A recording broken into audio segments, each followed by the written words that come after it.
Interstellar एक ऐसी film जिसकी कहानी ने लोगों के दिलों को छू लिया। दोस्तों, अभी तक आपने बहुत सारी फिल्में देखी होंगी, कुछ हंसाती हैं, कुछ डराती हैं, तो कुछ सोचने पर मजबूर कर देती हैं। लेकिन इंटरस्टेलर ये तो कुछ और ही है। क्रिस्टोफर नोलन द्वारा निर्देशित ये वो फिल्म है जिसने साल 2014 में रिलीज होते ही पूरी दुनिया को दो हिस्सों में बांट दिया। एक वो जो फिल्म को देखकर पूरी तरह कंफ्यूज हो गए, और दूसरे वो जो इससे इतना जुड़ गए कि सालों बाद भी इसका हर सीन उनके जहन में गूंजता है।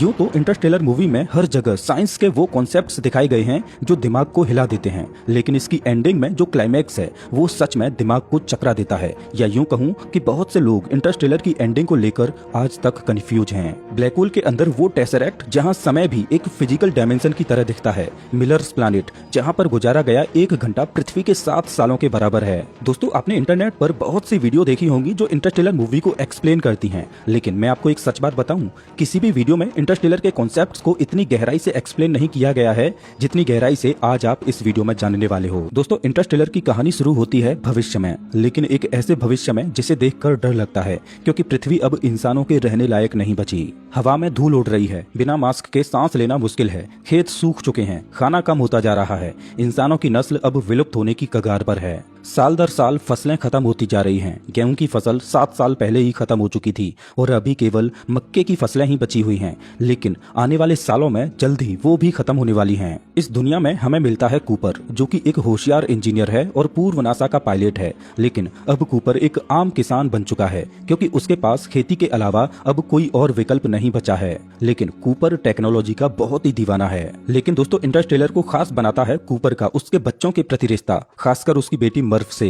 मर्फ कोई आम बच्ची नहीं है, बल्कि वो तेज और होशियार है और दुनिया के काम करने के तरीके को समझना चाहती है। लेकिन मर्फ के साथ उसके कमरे में अजीब घटनाएं घटती हैं। मर्फ को लगता है कि उसके कमरे में कुछ है, कोई भूत, लेकिन ये घोस्ट डरावना नहीं है, बल्कि वो मर्फ से कुछ कहना चाहता है। इस वजह से वो मर्फ को अलग अलग सिग्नल्स देता है, जैसे वो अलग अलग पैटर्न में बुक शेल्फ से किताबों को गिराता है, जमीन पर धूल के कोट्स बनाता है, और मर्फ अपने कमरे में अजीब तरह के मैग्नेटिक रिस्पॉन्सेज को नोटिस करती है। और दोस्तों, यहीं से शुरू होती है इंटरस्टेलर की असली कहानी। एक दिन कूपर देखता है कि उसके खेतों में काम करने वाले ट्रैक्टर्स ने काम करना बंद कर दिया है, और किसी अननोन मैग्नेटिक रिस्पॉन्स की वजह से ट्रैक्टर्स में लगे जीपीएस और कंपास काम करना बंद कर चुके हैं, जिस वजह से सभी ट्रैक्टर्स एक जगह पर आकर खड़े होने लगे हैं। ऐसा लगता है जैसे ग्रेविटी में कोई एनोमली हो।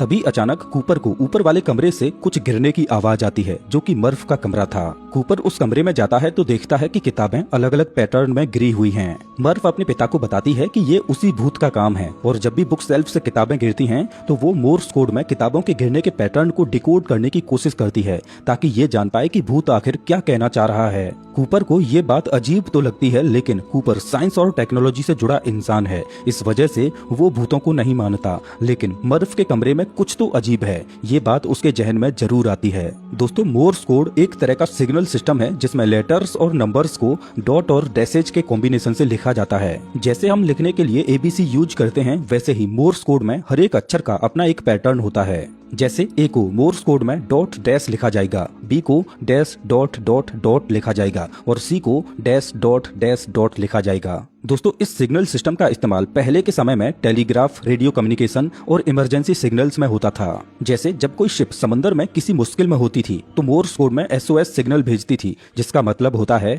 हेल्प चाहिए। आज के समय में मोर्स कोड ज्यादा उपयोग नहीं होता, लेकिन ये अब भी इमरजेंसी सिग्नल भेजने में और मिलिट्री कम्युनिकेशन में कुछ जगह उपयोग किया जाता है। चलिए अब इंटरस्टेलर की कहानी पर वापस आते हैं। एक दिन कूपर अपने बच्चों के साथ बेसबॉल मैच देखने जाता है, और मैच के दौरान अलार्म बजता है, क्योंकि एक विशाल धूल का तूफान उनकी ओर तेजी से आ रहा होता है। कूपर उस धूल भरे तूफान में अपने बच्चों को घर लाता है। जैसे ही वो घर आते हैं तो मर्फ को एहसास होता है कि जब कोई धूल का तूफान आता है तो मर्फ के कमरे में मौजूद भूत धूल का इस्तेमाल करके कुछ कोड्स बनाता है और कुछ कहने की कोशिश करता है। तो मर्फ तुरंत अपने कमरे में जाती है। साथ ही कूपर भी मर्फ के कमरे में जाता है तो कूपर देखता है कि धूल जमीन पर एक पैटर्न में गिरी हुई है, जिसमें भूत कुछ कहने की कोशिश कर रहा है। कूपर रात भर वहीं बैठकर धूल से बने उस मैसेज को डिकोड करने की कोशिश करता है और फाइनली वो उस मैसेज को डिकोड कर लेता है जो बाइनरी कोड में था, जिसमें धरती की किसी जगह के कोऑर्डिनेट्स लिखे थे। कूपर मैप में उन कोऑर्डिनेट्स को देखता है और उस जगह की तलाश में निकल पड़ता है। कूपर उन कोऑर्डिनेट्स को फॉलो करते हुए एक सीक्रेट जगह पर पहुंचता है जो असल में नासा का अंडरग्राउंड एक सीक्रेट बेस है। कूपर उस बेस को देखकर हैरान होता है क्योंकि दुनिया को बताया गया था कि नासा अब बंद हो चुका है, क्योंकि सरकार नासा के फालतू प्रोजेक्ट्स पर पैसा खर्च नहीं करना चाहती, क्योंकि अब दुनिया को टेक्नोलॉजी की नहीं बल्कि खाने की जरूरत है और किसानों की जरूरत है। लेकिन उस जगह पर पहुंचने के बाद कूपर को पता चलता है कि नासा अभी भी दशकों से एक सीक्रेट मिशन पर काम कर रहा है। नासा के वैज्ञानिक बताते हैं कि अब धरती पर जीवन जल्द ही समाप्त होने वाला है। अगर हमें मानव जाति के अस्तित्व को बचाकर रखना है तो हमें धरती को छोड़कर कहीं किसी दूसरे ग्रह पर जाना होगा। नासा के वैज्ञानिक बताते हैं कि 48 साल पहले किसी ने शनि ग्रह के पास एक वर्म होल को बनाया था। जिसने भी वर्म होल बनाया था वो धरती के इंसानों की मदद करना चाहते हैं ताकि मानव जाति धरती को छोड़ किसी दूसरी दुनिया में जा सके और अपने अस्तित्व को बचा सके। दोस्तों, वर्म होल स्पेस और टाइम में एक शॉर्टकट होता है। सोचो, आपको एक गैलेक्सी से दूसरी गैलेक्सी में जाना है। अगर आप ब्रह्मांड में सबसे तेज चलने वाली प्रकाश की गति से चलें तो भी आपको एक गैलेक्सी से दूसरी गैलेक्सी तक पहुंचने में हजारों लाखों सालों का वक्त लग जाएगा। लेकिन अगर आपको वर्म होल मिल जाए तो आप उसमें से गुजरकर सीधा शॉर्टकट लेकर पल भर में दूसरी गैलेक्सी में पहुंच सकते हो। ये बिल्कुल वैसे है जैसे मान लो कागज के एक कोने से दूसरे कोने तक लाइन खींचने के बजाय कागज को मोड़कर दोनों कोने मिला दो और एक सुराख बना दो। बस वही वर्म होल का आइडिया है। साइंटिफिक तौर पर वर्म होल को आइंस्टीन रोजन ब्रिज भी कहा जाता है। ये एक थियोरेटिकल टनल होते हैं जो स्पेस टाइम के दो अलग पॉइंट्स को जोड़ सकते हैं, मतलब एक जगह और समय से दूसरी जगह और समय तक का एक रास्ता। चलिए इंटरस्टेलर की कहानी पर वापस आते हैं। नासा के वैज्ञानिकों ने कूपर को बताया कि 10 साल पहले उन्होंने 12 वैज्ञानिकों को उस वर्म होल में भेजा था ताकि वो 12 अलग अलग ग्रहों की खोज कर सकें और नासा को बता सकें कि कौन सा ग्रह इंसानों के रहने के सबसे योग्य है। और 10 साल पहले किए गए उस मिशन का नाम था लेजरस मिशन। उस मिशन की खास बात ये थी कि जो भी 12 वैज्ञानिक नए ग्रहों की तलाश में गए थे वो उनकी वन वे ट्रिप थी, यानी उनको वहां जाना था, नासा को उन ग्रहों का डेटा भेजना था और वापसी की कोई उम्मीद नहीं। 10 साल पहले जो 12 वैज्ञानिक नई दुनियाओं की खोज में निकले थे उनमें से अभी तक नासा के पास सिर्फ 3 ही ग्रहों से सिग्नल आए हैं और अब नासा एक आखिरी मिशन करने वाला है। इस मिशन के 2 हिस्से हैं, प्लान ए और प्लान बी। प्लान ए है इंसानों को धरती से ले जाकर नए ग्रह पर बसाना।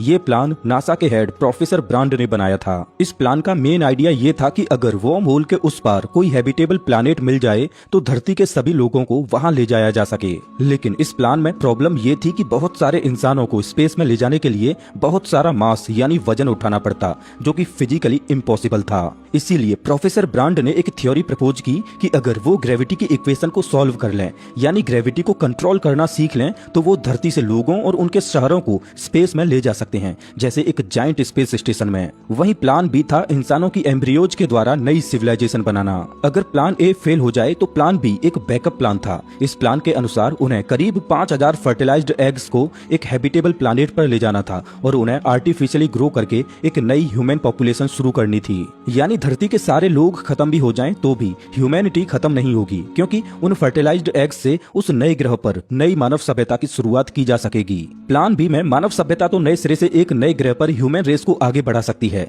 लेकिन अगर धरती के लोगों को बचाना है तो प्लान ए का सफल होना ज्यादा जरूरी है। और जरूरी है कि प्रोफेसर ब्रांड ग्रेविटी की इक्वेशन को सॉल्व करें और ग्रेविटी को अपने हिसाब से कंट्रोल करना सीखें। नासा का फाइनल मिशन ये है कि वर्म होल के उस पार से जिन 3 ग्रहों से सिग्नल आए हैं वहां उन ग्रहों पर नासा अपनी टीम भेजे और उनमें से जो भी प्लैनेट हैबिटेबल हो, यानी इंसानों के रहने के योग्य हो, वहां इंसानी प्रजाति को आगे बढ़ाएं। और इस मिशन को लीड करने के लिए कूपर को चुना जाता है। दोस्तों, कूपर का अपनी बेटी मर्फ से विदाई लेना फिल्म का सबसे भावुक पल है। कूपर अपनी बेटी को एक घड़ी देता है और कहता है कि जब मैं वापस आऊंगा तो उस समय मेरी उम्र तुम्हारे बराबर होगी। धरती को छोड़ दूसरे ग्रहों की तलाश के लिए उड़ान शुरू होती है रेंजर नाम के स्पेसक्राफ्ट से। टीम में शामिल हैं डॉक्टर अमीलिया ब्रांड, जो कि नासा के हेड प्रोफेसर ब्रांड की बेटी है, रोमिली, डॉयल और 2 रोबोट्स टार्स और केस, और इन सबको लीड कर रहे हैं कूपर। रेंजर स्पेसक्राफ्ट पृथ्वी के ऑर्बिट में पहले से मौजूद एंडोरेंस नाम की स्पेसशिप से डॉक करता है। एंडोरेंस ही वो स्पेसशिप है जो इन एस्ट्रोनॉट्स को इंटरस्टेलर ट्रेवल करवाने वाली है। एंडोरेंस को शनि ग्रह के पास मौजूद उस वार्म होल तक पहुंचने में अभी 2 साल लगेंगे, तो ये सभी एस्ट्रोनॉट्स 2 साल के लिए क्रायो स्लीप में चले जाते हैं। दोस्तों, क्रायो स्लीप एक ऐसा प्रोसेस होता है जिसमें इंसान के शरीर को बहुत ही ठंडे टेम्परेचर पर सुला दिया जाता है ताकि उनका मेटाबॉलिज्म यानी शरीर की एनर्जी यूज करने की स्पीड स्लो हो जाए। इस हालत में इंसान ना तो मरते हैं और ना ही जिंदा जैसे एक्टिव होते हैं, बस वो एक डीप स्लीप में चले जाते हैं। यानी शरीर के सारे प्रोसेस जैसे कि सांस लेना, दिल का धड़कना और ब्रेन एक्टिविटी बहुत धीरे हो जाते हैं ताकि वे बिना खाए पिए और ऑक्सीजन के बहुत लंबे समय तक जिंदा रह सकें। फाइनली 2 साल के बाद वो उस वार्म होल तक पहुंच जाते हैं और उसमें प्रवेश करते ही वो एक नई गैलेक्सी में पहुंच जाते हैं। जैसे ही वो वार्म होल के दूसरी साइड में मौजूद एक नई गैलेक्सी में पहुंचते हैं तो अब उनको जाना है उन तीनों प्लैनेट्स को एक्सप्लोर करने के लिए। उन तीनों प्लैनेट्स के नाम उन वैज्ञानिकों के नाम पर रखे गए हैं जो 10 साल पहले किए गए लेजरस मिशन के दौरान इन ग्रहों पर आए थे। इनमें पहला प्लैनेट है मिलर्स प्लैनेट, जिसका नाम डॉक्टर लॉरा मिलर के नाम पर रखा गया है। दूसरा है मैन्स प्लैनेट, जिसका नाम डॉक्टर ह्यू मैन के नाम पर रखा गया है। और तीसरा है एडमंड्स प्लैनेट, जिसका नाम डॉक्टर वुल्फ एडमंड्स के नाम पर रखा गया है। अब टीम के सामने सवाल ये था कि इनमें से सबसे पहले कौन से प्लैनेट को एक्सप्लोर करने के लिए जाया जाए। मिलर्स प्लैनेट से सबसे स्ट्रॉन्ग और रिसेंट सिग्नल्स आ रहे थे, जिसका मतलब वहां अभी भी पावर है और लाइफ के लिए फेवरेबल कंडीशंस भी हैं, क्योंकि वहां पानी डिटेक्ट हुआ था और सिग्नल ताजा ताजा आ रहे हैं। तो इसका मतलब है कि पिछले 10 सालों से लॉरा मिलर का बीकन सही से काम कर रहा है, जो कि वहां जीवन को बसाने के लिए एक पॉजिटिव सिग्नल था।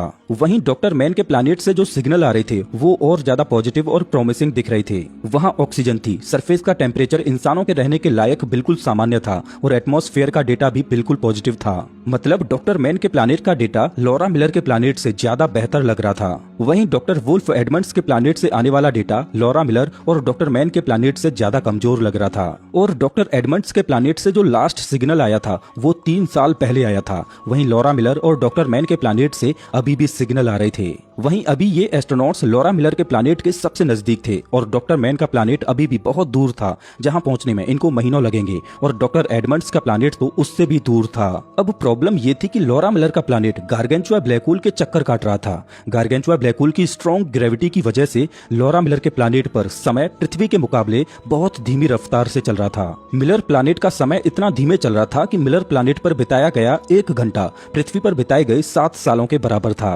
अब मिलर प्लैनेट पर समय इतनी धीमी रफ्तार से क्यों चल रहा था, चलिए पहले इस कॉन्सेप्ट को क्लियर करते हैं। दोस्तों, अल्बर्ट आइंस्टीन ने कहा था कि समय और स्पेस अलग नहीं है, बल्कि दोनों मिलकर एक ही फैब्रिक बनाते हैं, जिसे स्पेस टाइम कहा जाता है। जब कोई भारी ऑब्जेक्ट जैसे कि ब्लैक होल स्पेस टाइम में होता है तो वो स्पेस टाइम के इस फैब्रिक को वार्प यानी मोड़ देता है। ठीक वैसे ही जैसे एक हैवी बॉल रबर सीट पर रखो तो वो सीट नीचे धंस जाती है। स्पेस टाइम के फैब्रिक में आई ये वार्पिंग ही ग्रेविटी है, और जहाँ ये ग्रेविटी ज्यादा होती है वहाँ टाइम का फ्लो डिस्टॉर्ट हो जाता है, यानी समय की चाल धीमी हो जाती है। एक ब्लैक होल के पास एक्सट्रीमली हाई ग्रेविटी होती है, जिसमें से ब्रह्मांड की सबसे तेज चलने वाली चीज खुद लाइट भी अगर ब्लैक होल में एक बार घुसी तो वो भी उससे बाहर नहीं निकल पाती, और खुद समय के लिए भी वहाँ से बाहर निकलना मुश्किल होता है, इसीलिए वहाँ समय भी धीमा हो जाता है। इस कॉन्सेप्ट को ग्रेविटेशनल टाइम डायलेशन कहते हैं। दोस्तों, अगर आपको ये टाइम डायलेशन वाला कॉन्सेप्ट अभी भी समझ नहीं आया तो इसको हम किसी दूसरी वीडियो में बिल्कुल आसान भाषा में समझेंगे। चलिए अब अपनी कहानी पर वापस आते हैं। अब दोस्तों, मिलर प्लैनेट पर बिताया गया 1 घंटा पृथ्वी पर बिताए गए 7 सालों के बराबर था, तो एस्ट्रोनॉट्स समय की अहमियत को समझते हुए मिलर प्लैनेट पर जाने से कतरा रहे थे।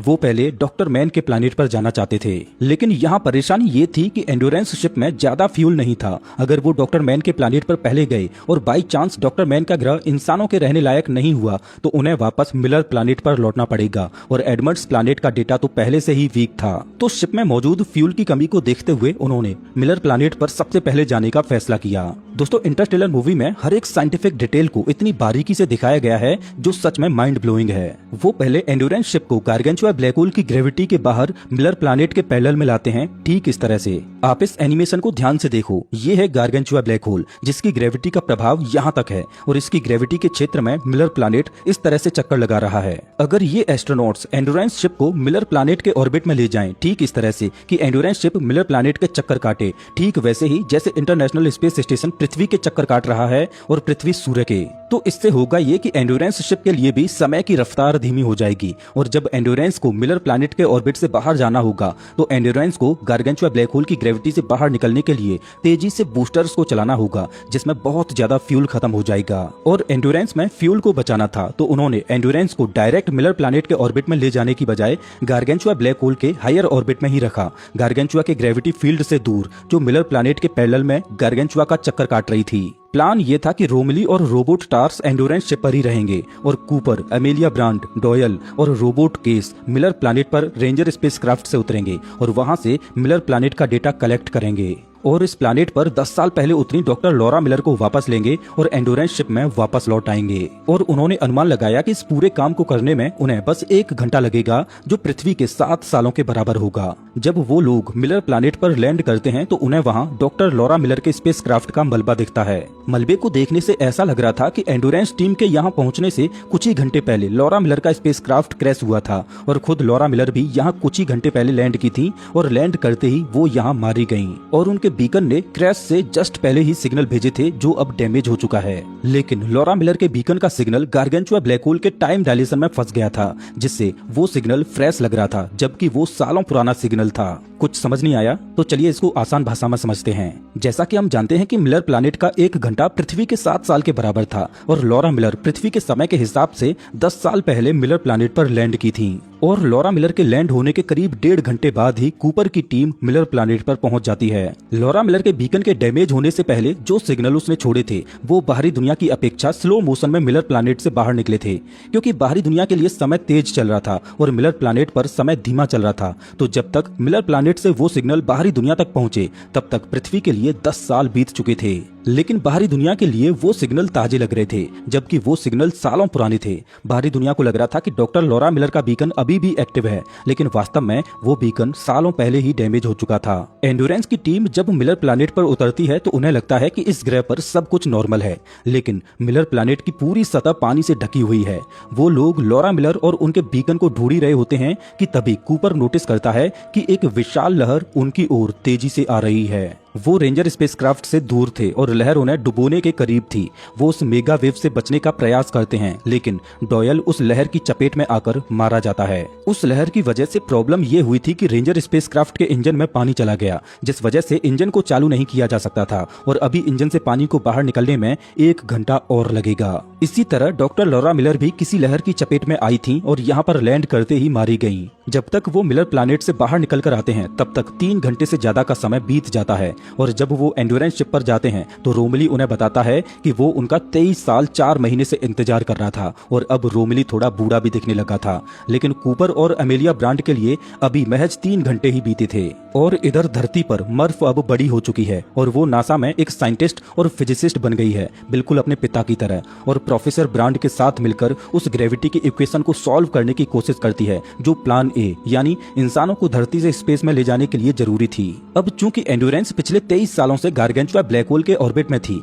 तो एंड्योरेंस के पास अब इतना फ्यूल नहीं बचा था कि वो अब बचे हुए दोनों प्लैनेट्स पर जा सकें। अब वो केवल डॉक्टर मैन के प्लैनेट या वुल्फ एडमंड्स के प्लैनेट में से किसी एक पर ही जा सकते थे।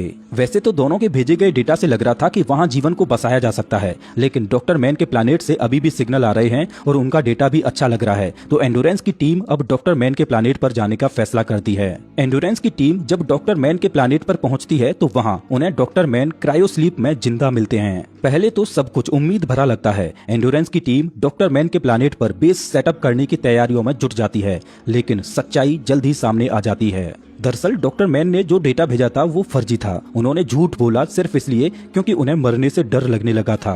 उन्होंने जानबूझकर बताया कि उनका ग्रह रहने लायक है ताकि कोई उन्हें बचाने आए। असल में डॉक्टर मैन का ग्रह इंसानों के रहने के लायक बिल्कुल भी नहीं था और जैसे ही डॉक्टर मैन को मौका मिलता है तो वो कूपर को मरने के लिए छोड़ देते हैं और धोखे से डॉक्टर मैन एंड्योरेंस शिप को चुराने की कोशिश करते हैं, लेकिन बिना प्रॉपर डॉकिंग को सेट किए वो ब्लास्ट हो जाते हैं। ये फिल्म का एक टेंस मोमेंट था क्योंकि उस ब्लास्ट की वजह से एंड्योरेंस अब डॉक्टर मैन के प्लैनेट पर गिरने लगती है, लेकिन कूपर एक कुशल पायलट था तो उसने एंड्योरेंस को गिरने से बचा लिया और वापस अपने कंट्रोल में लिया। इसी दौरान जब डॉक्टर मैन और कूपर की फाइट चल रही थी तब दूसरी ओर डॉक्टर मैन के कैंप में रोमिली डॉक्टर मैन के रोबोट का डेटा एक्सेस करने की कोशिश कर रहा था, तो कैंप में एक धमाका होता है और रोमिली उसमें मारा जाता है। दरअसल डॉक्टर मैन ने पहले से ही अपने ट्रैक्स को कवर करने के लिए एक जाल बिछाकर रखा था ताकि उनका झूठ किसी के सामने ना आए। अब इस मिशन में एंडोरेंस पर केवल कूपर और डॉक्टर अमेलिया ब्रांड ही जिंदा बचते हैं और अभी भी टार्स और केस दोनों रोबोट उनके साथ हैं। इधर धरती पर नासा के हेड प्रोफेसर ब्रांड की मौत हो जाती है,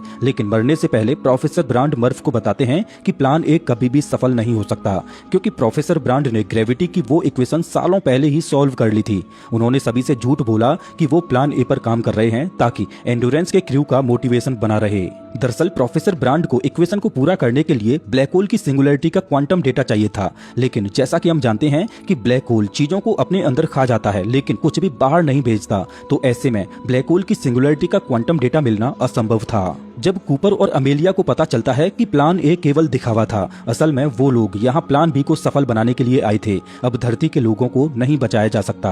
अगर इंसानी प्रजाति को बचाकर रखना है तो अब कैसे भी करके कूपर और अमेलिया को एडमंड्स के प्लानेट तक पहुंचना है और वो जो अपने साथ 5000 से ज्यादा फर्टिलाइज्ड एग्स लेकर आए हैं उनसे आर्टिफिशियली इंसानी सभ्यता को विकसित करना है। लेकिन प्रॉब्लम ये है कि एडमंड्स का प्लानेट बहुत दूर है और अब एंडोरेंस में इतना फ्यूल नहीं है कि वो एडमंड्स के प्लानेट तक पहुंच पाए। तो कूपर प्लान बनाता है कि गार्गेंचुआ ब्लैक होल की ग्रेविटी का इस्तेमाल करके स्लिंग शॉट की मदद से वो एडमंड्स प्लानेट तक पहुंच सकते हैं। दोस्तों, स्लिंग शॉट एक ऐसी टेक्निक होती है जिसमें कोई स्पेसक्राफ्ट किसी प्लैनेट या ब्लैक होल के पास से इस तरह से गुजरता है कि उस प्लैनेट या ब्लैक होल के ग्रेविटेशनल पुल का इस्तेमाल करके अपनी स्पीड बढ़ा लेते हैं या कभी कभी डायरेक्शन भी बदल लेते हैं, वो भी अपना ज्यादा फ्यूल खर्च किए बिना। यानी स्पेसक्राफ्ट किसी बड़े ऑब्जेक्ट के ग्रेविटी फील्ड में घुसकर उससे मोमेंटम चुरा लेता है और अपनी स्पीड को बूस्ट कर लेता है। लेकिन इस प्लान में प्रॉब्लम ये थी कि उन्हें ब्लैक होल से मोमेंटम पाने के लिए अपनी शिप को ब्लैक होल के इवेंट होराइजन तक ले जाना पड़ेगा, और जब वो ब्लैक होल के इवेंट होराइजन से गुजरेंगे तो उनके लिए ब्लैक होल की ग्रेविटी की वजह से समय बहुत धीमा हो जाएगा,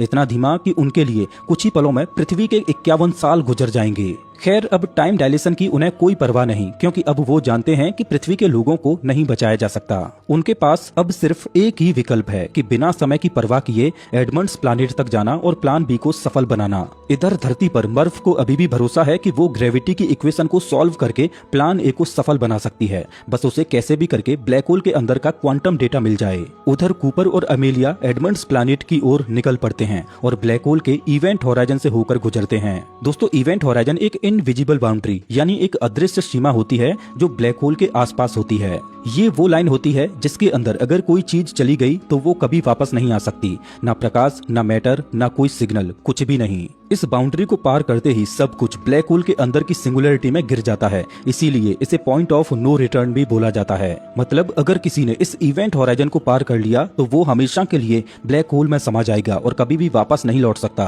कूपर और अमेलिया अपनी शिप को इस इवेंट होराइजन के पास से गुजारते हैं, ना कि वो इसे पार करते हैं। जब एंड्योरेंस शिप ब्लैक होल की ग्रेविटी से इतनी रफ्तार पा लेती है कि वो अब बिना फ्यूल खर्च किए एडमंड्स प्लैनेट तक पहुंच सकते हैं, तो वो अब ब्लैक होल की ग्रेविटी से बाहर निकलने के लिए शिप के सभी इंजन्स को फुल स्पीड में चालू करते हैं। लेकिन ब्लैक होल की ग्रेविटी एंड्योरेंस शिप पर इतनी तेजी से हावी हो रही थी कि वो शिप को ब्लैक होल के अंदर खींचने की कोशिश कर रही थी। अगर शिप को ब्लैक होल की ग्रेविटी से बाहर निकालना है तो एंड्योरेंस शिप के भार को कम करना होगा और ब्लैक होल के अंदर कुछ भार गिराना होगा ताकि एंड्योरेंस शिप हल्की होकर ब्लैक होल से दूर चली जाए। इसके लिए शिप के लैंडर 1 को डिटैच किया जाता है और ब्लैक होल के अंदर गिरा दिया जाता है, और लैंडर 1 के साथ टार्स रोबोट भी ब्लैक होल के अंदर चला जाता है। टार्स लैंडर 1 के साथ ब्लैक होल में इसलिए गया ताकि वो ब्लैक होल की सिंगुलरिटी के डेटा को एनालाइज कर सके और किसी भी तरह से पृथ्वी तक भेज सके ताकि ग्रेविटी की इक्वेशन को सॉल्व करके प्लान ए को सफल बनाया जा सके। लैंडर 1 के ब्लैक होल में जाने के बाद भी शिप पर ग्रेविटी हावी थी,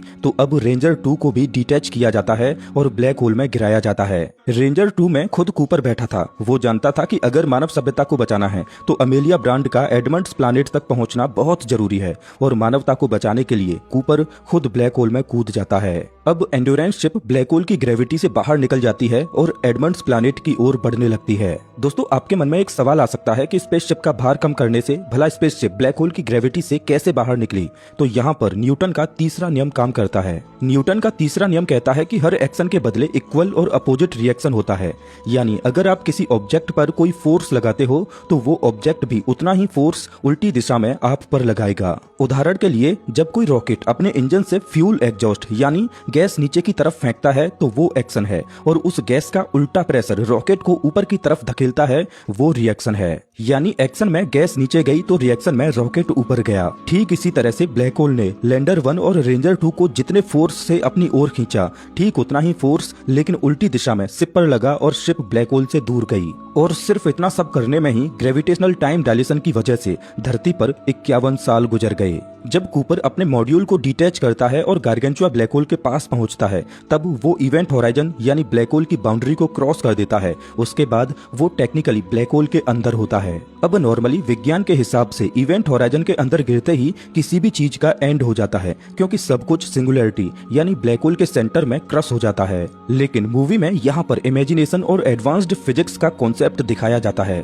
कूपर ब्लैक होल में गिरकर मरने की बजाय एक अजीब 5 डायमेंशनल स्पेस में पहुंच जाता है, जिसे टेसरेक्ट कहा जाता है। दोस्तों, टेसरेक्ट एक 5 डायमेंशनल स्ट्रक्चर होता है जहां स्पेस और टाइम दोनों एक साथ दिखते हैं। नॉर्मली हम अपनी दुनिया में 3 डायमेंशंस में मूव करते हैं, आगे पीछे, दाएं बाएं और ऊपर नीचे, और इन तीनों डायमेंशंस को हम अपने हिसाब से कंट्रोल करते हैं, जिन्हें हम लंबाई, चौड़ाई और ऊंचाई बोलते हैं। लेकिन एक चौथी डायमेंशन भी है जिसे हम कंट्रोल तो नहीं कर सकते, लेकिन उसे हम फील जरूर करते हैं, और वो चौथी डायमेंशन है खुद समय। टाइम को हम सिर्फ एक ही डायरेक्शन में फील करते हैं, पास्ट से फ्यूचर, यानी कि हम 4 डायमेंशनल वर्ल्ड में रह रहे हैं जिनमें हम केवल 3 डायमेंशंस को ही कंट्रोल कर सकते हैं, लेकिन समय को नहीं। लेकिन जिस तरह से हम 3 डायमेंशंस को कंट्रोल करते हैं जिनमें हम कहीं भी आ जा सकते हैं, ठीक वैसे ही अगर हम चौथी डायमेंशन यानी समय को भी कंट्रोल कर सकें, यानी समय हमारे लिए एक फिजिकल डायमेंशन की तरह हो जिसे हम महसूस ही नहीं बल्कि छू भी सकें, और समय की उस डायमेंशन में हम कहीं भी आ जा सकें, पास्ट, प्रेजेंट और फ्यूचर तीनों को हम एक ही जगह पर देख सकें, जहां समय हमारे लिए लंबाई, चौड़ाई और ऊंचाई की तरह ही एक फिजिकल डायमेंशन बन जाए,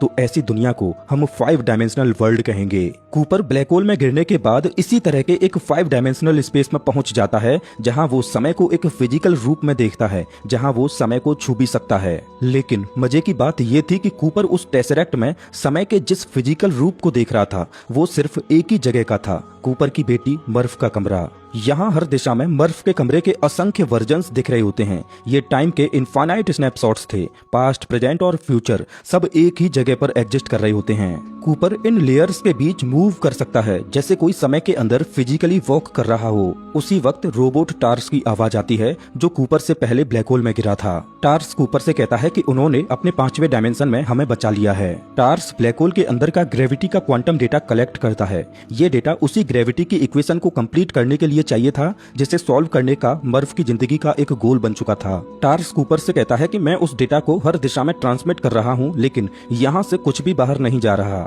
कूपर तुरंत समझ जाता है कि वो ग्रेविटी वेव्स के जरिए मर्फ के 3 डायमेंशनल वर्ल्ड में सिग्नल भेज सकता है, क्योंकि ग्रेविटी डायमेंशंस पार कर जाती है। कूपर समझ जाता है कि मर्फ के कमरे में ग्रेविटेशनल अनोमलीज बचपन से इसी जगह से आ रही थीं, जिसकी वजह से कभी कूपर के खेतों में काम करने वाले ट्रैक्टर्स काम करना बंद कर देते थे, तो कभी उड़ने वाले ड्रोन भी नीचे आ जाते थे। दोस्तों, यहाँ पर एक सवाल आता है कि ग्रेविटी आखिर कैसे अलग अलग डायमेंशंस को पार कर जाती है, और कैसे ग्रेविटी के जरिए हायर डायमेंशन से लोअर डायमेंशन तक संदेश भेजा जा सकता है। तो इसको ध्यान से सुनिए। जैसा कि हमने अभी जाना था कि अल्बर्ट आइंस्टीन की जनरल थ्योरी ऑफ रिलेटिविटी के हिसाब से ग्रेविटी कोई फोर्स नहीं बल्कि स्पेस टाइम का कर्वेचर यानी मोड है, जिसे मास और एनर्जी क्रिएट करते हैं। जैसे एक हैवी बॉल रबर सीट पर रखो तो वो सीट नीचे धंस जाती है और छोटी बॉल्स उस कर्व में रोल करने लगती हैं, इसी को हम ग्रेविटी कहते हैं। अब इम्पोर्टेंट बात यह है कि क्वांटम मैकेनिक्स में 4 फंडामेंटल फोर्सेज का जिक्र होता है। पहला है ग्रेविटी, दूसरा है इलेक्ट्रोमैग्नेटिज्म, तीसरा है वीक न्यूक्लियर फोर्स और चौथा है स्ट्रॉन्ग न्यूक्लियर फोर्स।